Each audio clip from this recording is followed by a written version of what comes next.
Bismillahirrahmanirrahim. Assalamualaikum warahmatullahi wabarakatuh. Alhamdulillahi rabbil alamin. Wabihi nasta'inu ala umri dunya waddin.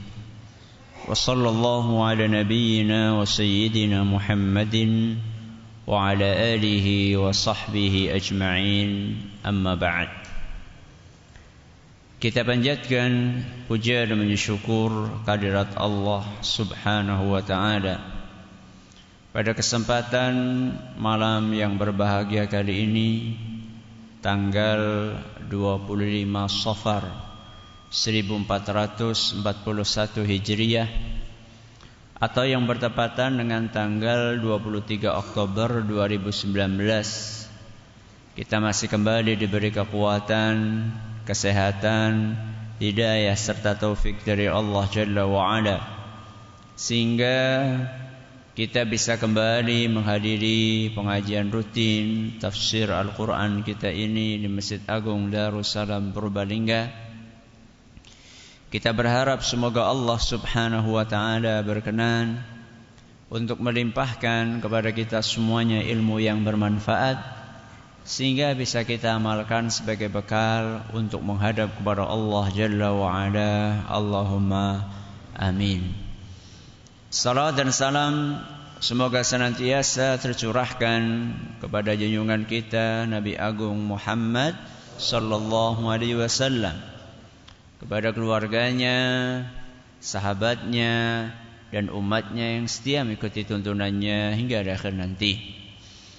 Seperti biasanya, sebelum kita mengawali pengajian malam hari ini, kita akan membaca surat yang mulia, surat Al-A'la. Semoga Allah Subhanahu wa ta'ala memberkahi majelis kita. A'udzu billahi minasy syaithanir rajim.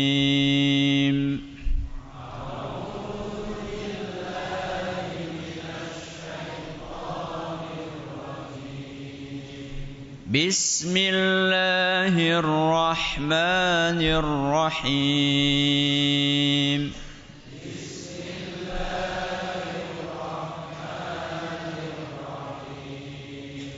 Sabbih isma rabbikal a'la.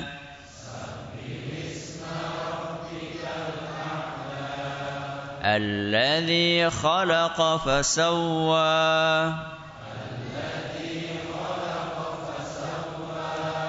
والذي قدر فهدى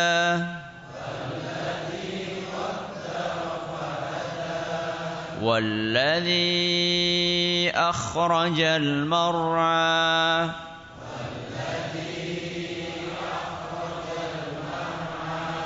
فجعله غثاء أحوى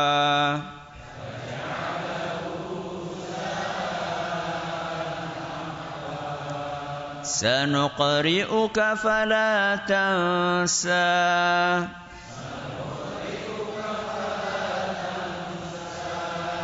إلا ما شاء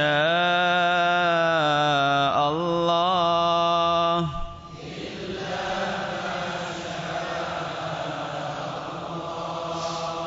إنه يعلم الجهر وما يخفى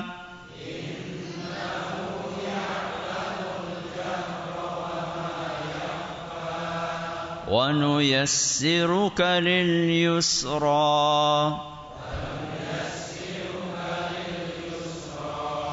فذكر إن نفعت الذكرى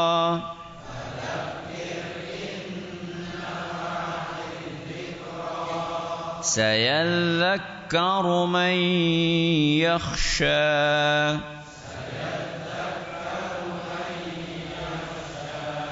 ويتجنبها الأشقى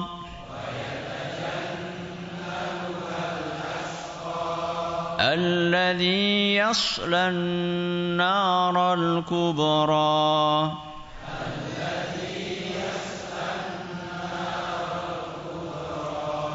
ثم لا يموت فيها ولا يحيا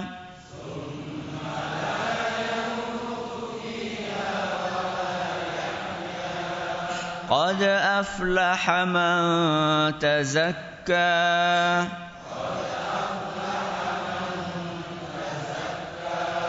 وذكر اسم ربه فصلى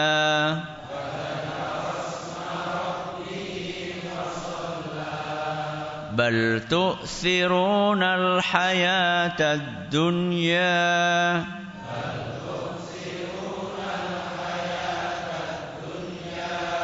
والآخرة خير وأبقى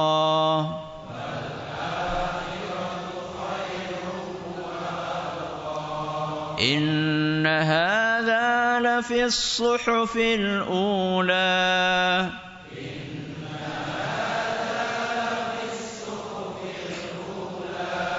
صحف إبراهيم وموسى.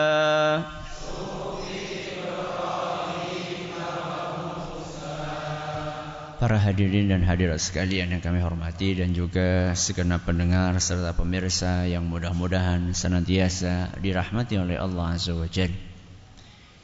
Alhamdulillah pada pertemuan yang lalu kita telah menyelesaikan tafsir ayat ke-14 dari surat Al-A'la. Apa bunyinya? Qad aflaha man tazakka. Berbicara tentang kriteria kesuksesan, bahwa orang dianggap sukses, qad aflaha, itu kriterianya adalah man tazakka. Tazakka apa artinya kemarin? Mensucikan diri. Kita sampaikan kemarin bahwa mensucikan diri itu dalam berapa poin? 3 poin. Mensucikan diri dalam hubungan kita dengan Allah, mensucikan diri dalam hubungan kita dengan Rasulullah SAW. Kemudian yang ketiga adalah mensucikan diri dalam hubungan kita dengan sesama. Ini terkait dengan membersihkan hal-hal negatif dalam diri kita. Orang akan sukses, orang akan beruntung ketika dia bersihkan hal-hal negatif dari dirinya. Apakah cukup? Jawabannya belum. Selain dia berusaha untuk membersihkan hal-hal negatif, dia juga perlu menumbuhkan nilai-nilai positif dalam dirinya. Yang kotor-kotor diapakan? Dibuang, yang bersih-bersih dimasukkan. Yang negatif kita sucikan diri kita, yang positif kita masukkan dalam diri kita. Caranya bagaimana? Menggabungkan antara teori dengan praktek, antara ilmu dengan amal, antara pemahaman yang benar dengan aplikasi yang nyata dalam kehidupan. Inilah yang terkandung dalam ayat yang akan kita pelajari malam hari ini. Ayat pinten berarti? 15. Dalam ayat yang ke-14 Allah Subhanahu wa taala menyebutkan kriteria yang pertama orang sukses. Qad aflaha man tazakka. Nah, di ayat yang ke-15 ini Allah Subhanahu wa taala akan menyebutkan kriteria yang kedua dan yang ketiga. Allah Azza wa Jalla berfirman, wa dzakara asma rabbih fasalla. Yang pertama tazakka, yang kedua wa dzakara asma rabbih, yang ketiga napa? Fasalla. Ada berapa? Ada 3. Kita mudah-mudahan malam hari ini akan membahas yang kedua dan ketiga sekaligus. Allah Subhanahu wa taala berfirman, wa dzakara asma rabbih, menyebut nama Allah. Dzakara sering diistilahkan dengan kata apa? Zikir. Berarti kunci kesuksesan yang kedua adalah zikir. Yang pertama apa? Mensucikan diri.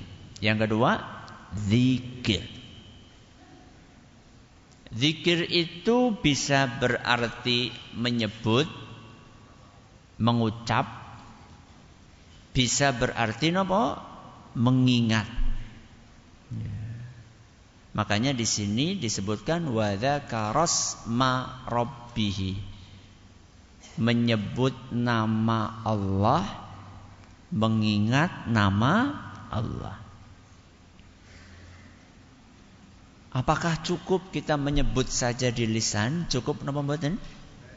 Cukup napa mboten? Mboten. Bukan sekedar menyebut di lisan saja. Atau sekedar kelingan Allah sampun cukup? Sampun napa dereng? Dereng.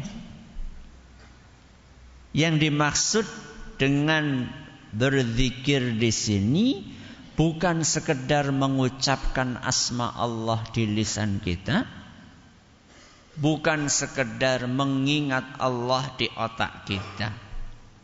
Akan tetapi yang dimaksud dengan zikir di sini, sebagaimana dijelaskan dalam kitab-kitab tafsir, adalah mengenali Allah. Kenapa? Mengenali Allah. Istilah kitabnya itu ma'rifatullah. Kenapa? Ma'rifatullah, mengenal Allah. Itu yang dimaksud dengan berzikir di sini. Jadi bukan sekedar menyebut namanya, bukan sekedar mengingat, tapi sampai level mengenalnya. Ketika seorang mengenal Allah, maka dia terdorong untuk mentauhidkan Allah, mengesakan Allah. Makanya Imam Ibnu Abbas radhiyallahu anhuma ketika beliau menafsirkan ayat wa dzakara asma rabbih fasalla, apa kata beliau? Wahadallaha subhanah. Maksud dari ayat inilah seseorang dituntut untuk mentauhidkan Allah. Jadi bukan sekedar mengingat dengan otak, bukan sekedar mengucapkan dengan lisan. Ya. Mungkin atau tidak ahli maksiat zikir? Mungkin obatan? Mungkin. Oli togel, alhamdulillah. Saya tanya, ini nih alhamdulillah itu zikir apa obatan?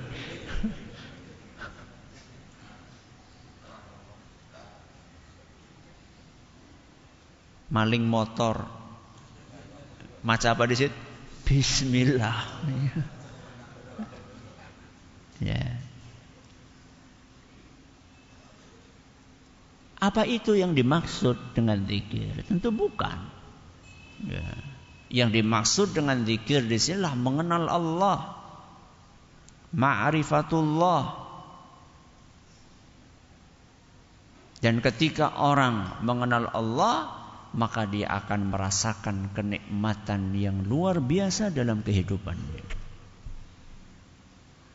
Jadi kalau kita merasa kehidupan kita itu tidak tenang, tidak nyaman, tidak tentram, tidak damai, mungkin salah satu pemicunya karena kita jauh dari Allah, tidak kenal Allah.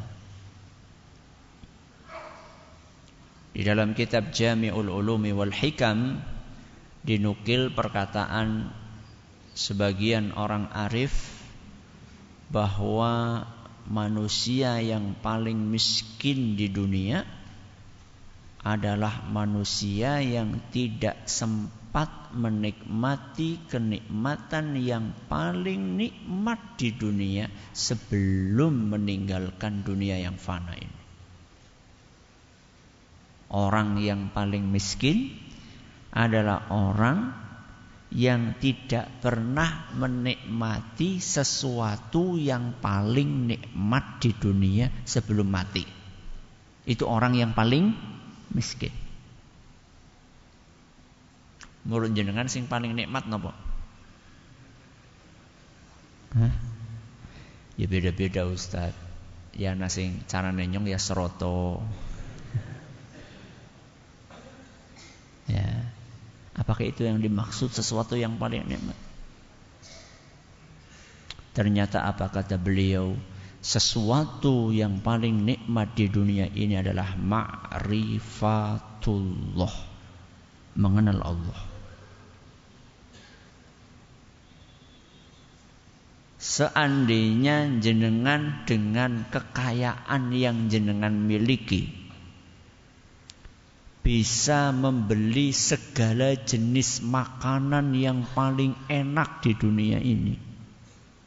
Semua makanan paling enak dari ujung timur dunia sampai ujung barat. Sudah jenengan nikmati. Tapi jenengan belum menikmati yang satu ini, jenengan miskin. Bahkan paling miskin.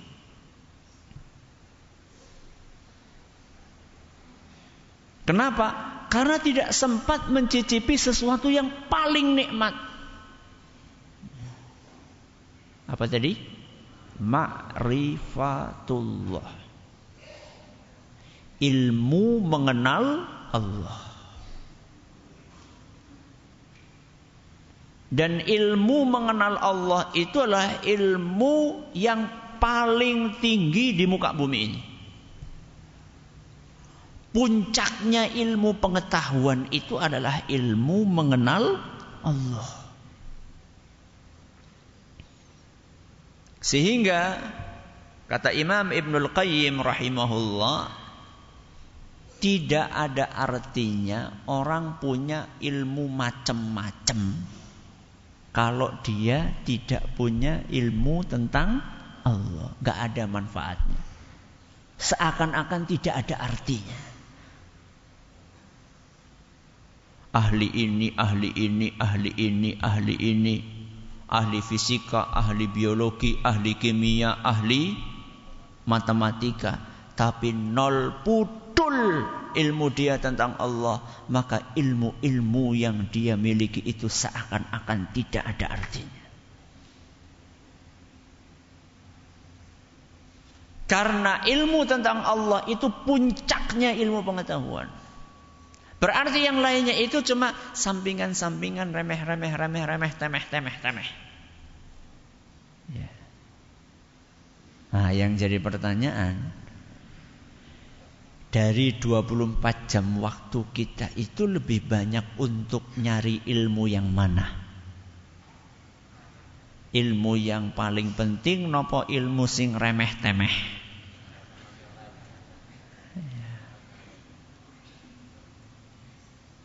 Dalam sehari kita berapa kali mengupdate ilmu tentang kabar di sana, kabar di sini, siapa sing jadi menteri.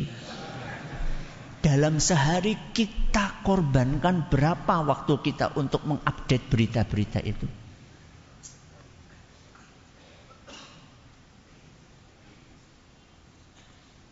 Apa jenengan kira-kira diceluk?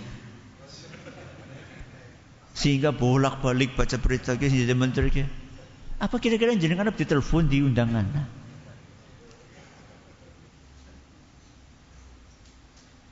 Coba bandingkan. Dalam sehari berapa kali kita mengupdate ilmu kita tentang Allah Azza wa Jalla.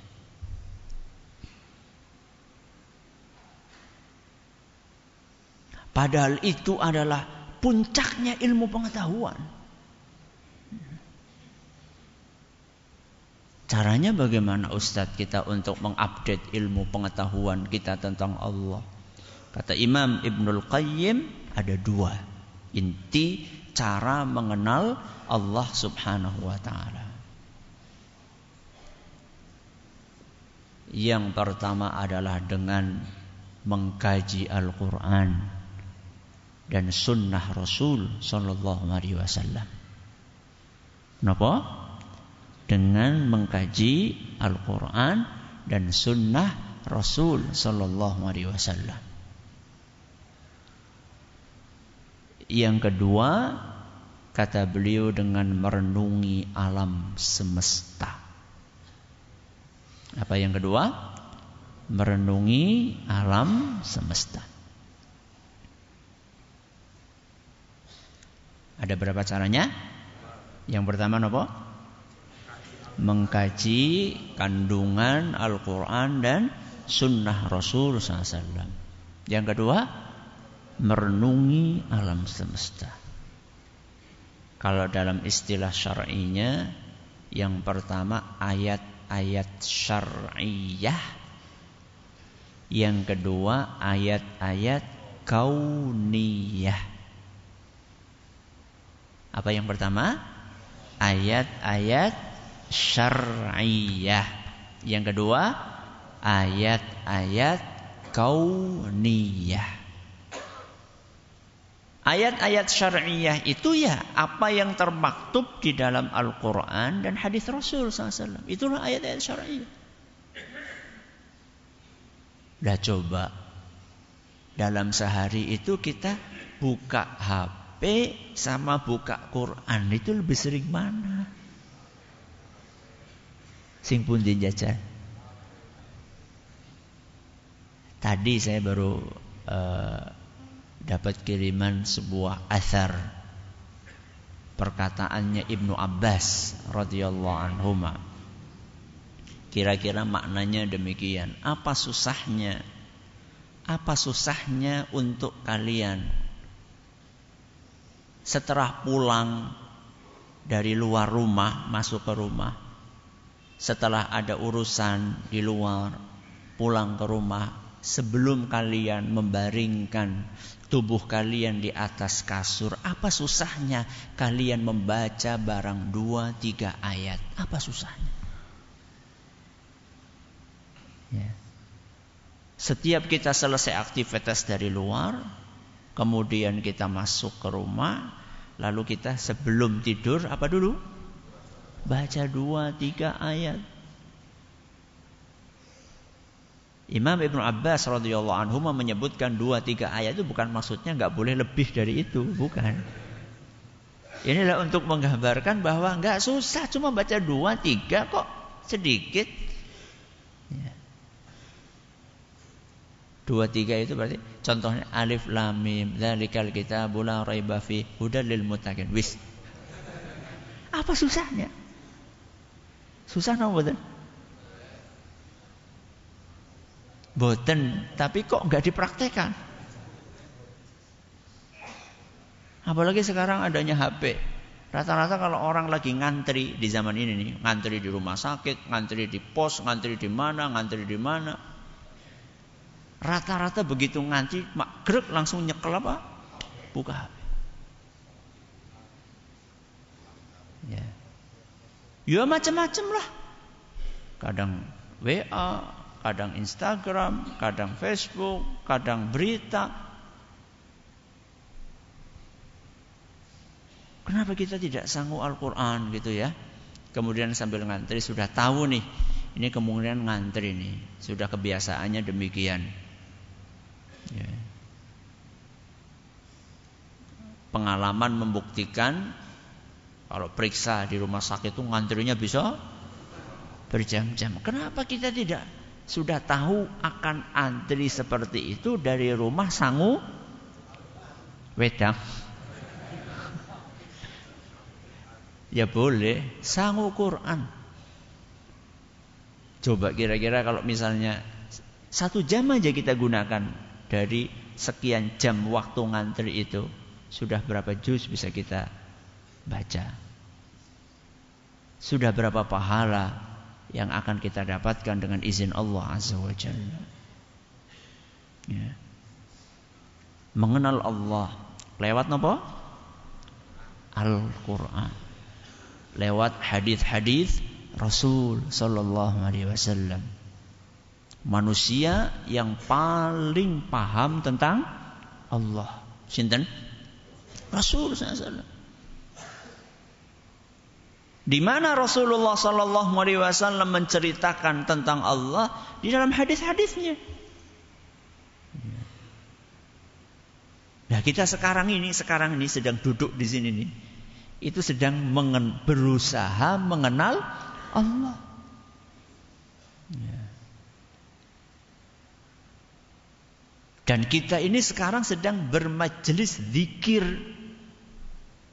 Ya.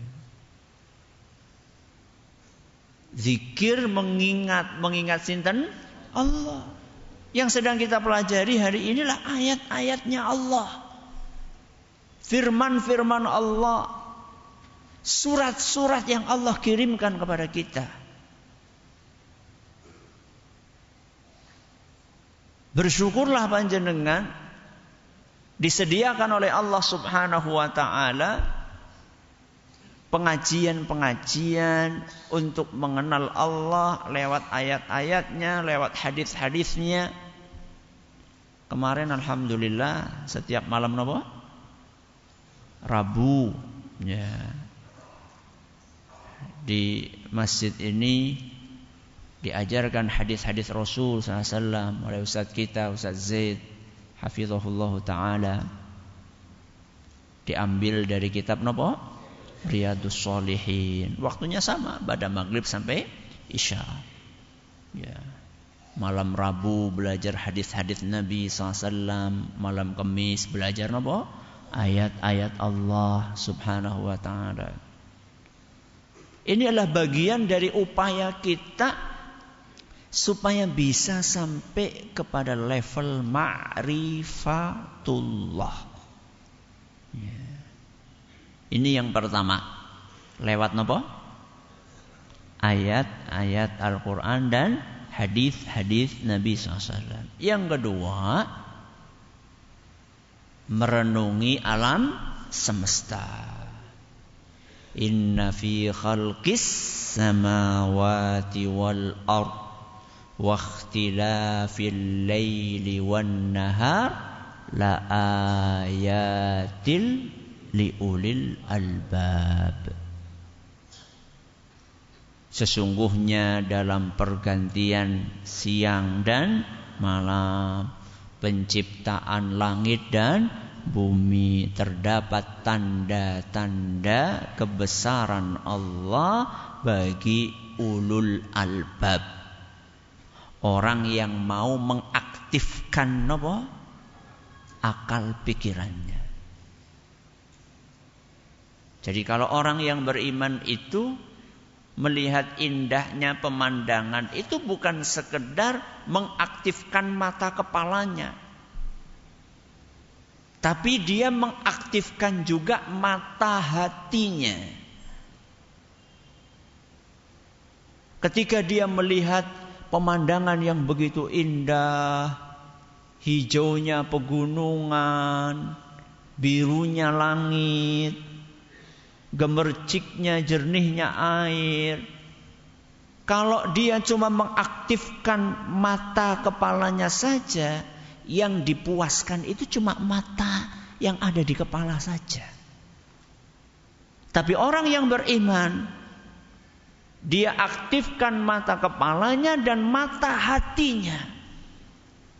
Ketika melihat indahnya ini, maka dia langsung teringat betapa indahnya yang menciptakan pemandangan super indah tersebut. Ketika dia melihat kokohnya gunung Dia akan teringat betapa kokohnya zat yang menciptakan gunung tersebut. Ketika dia melihat ada seorang anak kecil yang cerdas sekali, dia lantas teringat bagaimana luasnya ilmu zat yang menciptakan anak kecil tersebut. Jadi setiap apa yang dia lakukan, yang dia lihat di alam semesta ini akan menambah keimanan dia. Makanya kita dianjurkan untuk siru fil ard. Napa? Piknik. Jalan-jalan. Masya Allah, sebendina jalan-jalan Ustaz. Iya, jalan-jalan untuk apa? Jalan-jalan untuk mendekatkan kita kepada Allah atau malah menjauhkan kita dari Allah.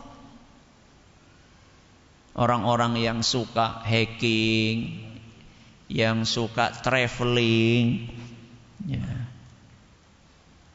itu dalam travel dia itu, ya, dalam bepergian dia, dalam piknik dia itu, apakah semakin tinggi keimanannya atau semakin rendah, semakin tebal atau semakin tipis? Sudah saya kasih sampel sajalah. Ketika jenengan sedang manjat gunung, kemudian nabrak waktu sholat, kira-kira mandek sholat disit apa tanggung?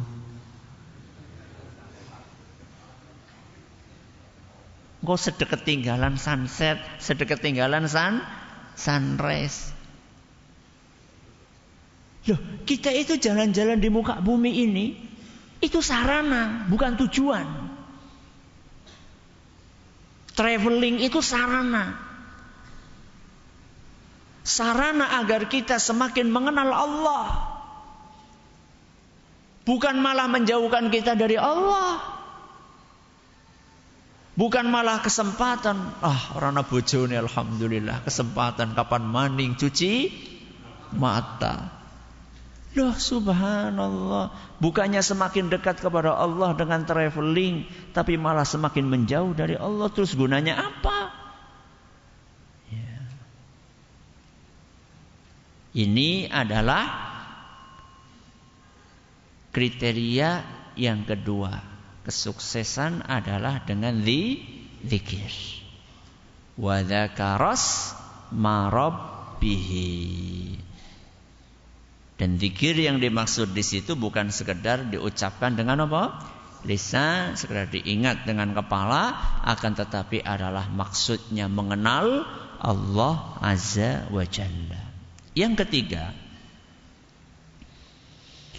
kriteria kesuksesan adalah fasalla. Napa fasalla? Salat.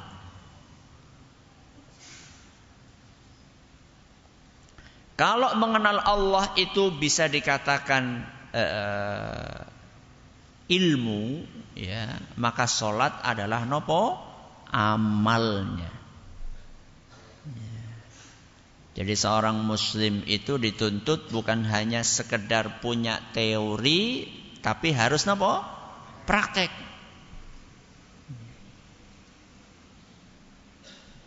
Karena sejatinya mengenal Allah itu dalam rangka agar kita bisa beribadah dengan baik kepada Allah. Makanya Imam Ibnu Abbas radhiyallahu anhuma ketika beliau menafsirkan ayat tadi, beliau mengatakan dzakara ma'adahu wa mauqifahu baina yaday rabbih fa shallalahu. Ketika seorang mengenal Allah, kemudian selalu mengingat bahwa dia akan kembali kepada Allah, dan dia akan mempertanggungjawabkan setiap apa yang dia lakukan di muka bumi ini, fasollalahu, maka dia pun sholat untuk Allah Azza wa Jalla. Karena dia tahu bahwa dia akan mempertanggungjawabkan umurnya saat dia tinggal di dunia ini. Dari sini kita mengetahui kekeliruan orang yang Sing penting lho ini ora salat, mbok wis eling. Wis napa? Wis eling. Sudah apa? Ingat. Kok salatnya kamu lho gue mau wis eling ya wis. Enggak seperti itu. Dalam agama kita mengenal Allah itu adalah jalan untuk beribadah kepadanya. Rasulullah SAW ketika mengutus dai pilihan beliau ke negeri Yaman, sinten dai niku? Sinten? Mu'adz bin Jabal.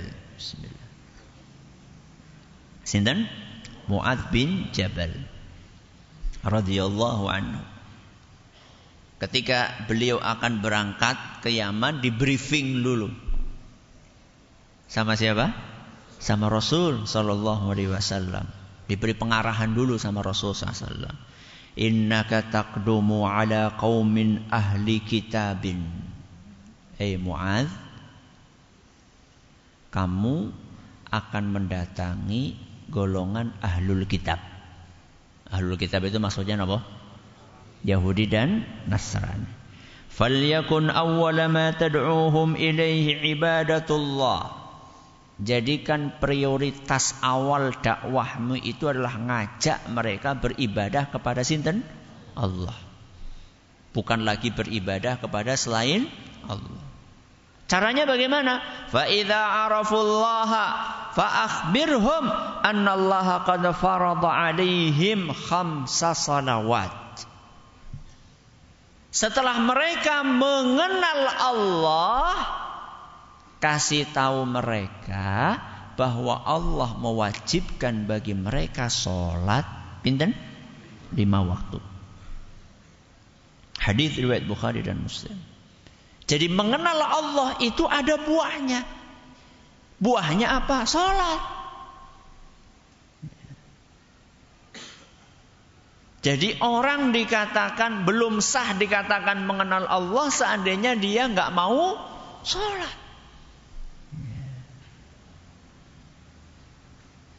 Dan sholat yang dimaksud di sini tentunya bukan sholat sekedarnya, sekedar sholat, sholat asal-asalan, asal sholat bukan. Tapi sholat yang dimaksud di sini adalah sholat yang menggabungkan antara gerakan luar dengan gerakan hati. Sholat lahir batin. Ini yang pernah kami sampaikan dalam pengajian berseri. Kalau nggak salah 60 seri. Satu serinya sekitar setengah jam. Ya, mulai dari awal takbir wudu bukan takbir ihram, mulai dari wudu sampai nopo? Sampai zikir setelah sholat. Sedikit dikupas. Sholat itu bukan cuma gerakan lahir. Sholat itu juga olah batin di situ. Ya. Sehingga nanti setelah sholat betul-betul mewarnai perilaku kesehariannya. Ada nggak orang sholat dan korupsi? Kumpul sholat plus jenengan.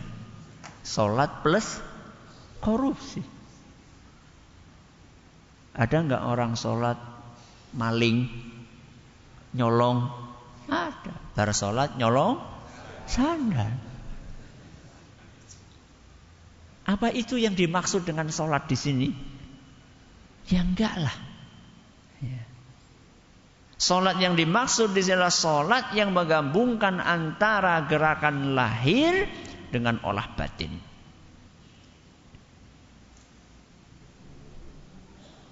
Sehingga ketika sholat itu pikirannya nggak kemana-mana, nggak piknik kemana-mana. Apa pesan Nabi kita Muhammad Sallallahu Alaihi Wasallam dalam sebuah hadis yang diriwayatkan oleh Ad-Dailami dalam Musnad al-Firdaus, dan hadis ini dinyatakan hasan oleh Imam Ibnu Hajar dan Syekh Al-Albani. Udhkuril mauta fi salatik. Ingatlah mati ketika kamu sedang sholat. Kenapa? Ingatlah mati ketika kamu sedang sholat. Kenapa? Fa innar rajula idza dzakara al-mauta fi salatihi la hariyun an yuhassina salatahu. Karena seandainya seseorang ingat mati, maka dia akan terdorong untuk memaksimalkan kualitas sholatnya. Wa shalla salata rajulin la yadhunnu annahu yusalli salata ghairiha. Dan sholatlah seperti orang yang membayangkan bahwa ini sholat terakhir dia sebelum meninggalkan dunia yang fana. Seandainya niki nggih, seandainya jenengan dikabari sama malaikat pencabut nyawa, seandainya bargi pengajian kalau ngenteni apa? Ngenteni adzan isya, jenengan dikabari, Mas, kok bar isya jenengan mati loh. Jadwalnya apa? Mati. Kira bisa diundur? Ya ora. Kikur seandainya ya. Seandainya. Kira-kira sholat isya nih jenengan kepriwe? Wah, kapan mandi? Ya.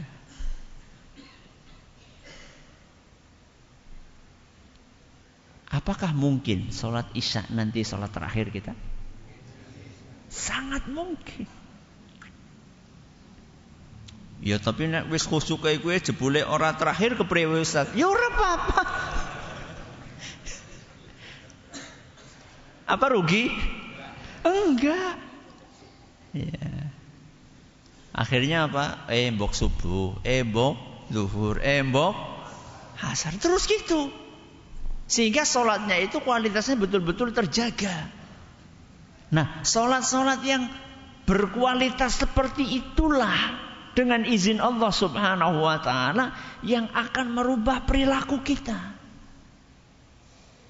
Tidak lagi STMJ, sholat terus, maksiat jalan. Tidak lagi seperti itu sholat kita. Baik, berarti kunci kesuksesan ada berapa? Ada 3. Yang pertama apa? Mensucikan diri. Yang kedua, berzikir. Yang ketiga, sholat, terutama sholat 5 waktu. Yang pertama adalah membersihkan hal-hal negatif dari diri kita. Yang kedua dan yang ketiga adalah menumbuhkan nilai-nilai positif di dalam diri kita. Mudah-mudahan dengan mengamalkan 3 hal itu kita akan dikaruniai kesuksesan oleh Allah Subhanahu wa ta'ala. Allahumma amin. Terima kasih atas perhatiannya. Mohon atas segala kurangannya kita tutup dengan membaca subhanakallahumma wa bihamdika asyhadu an la ilaha illa anta astaghfiruka wa atubu ilaik. Wassalamualaikum warahmatullahi wabarakatuh.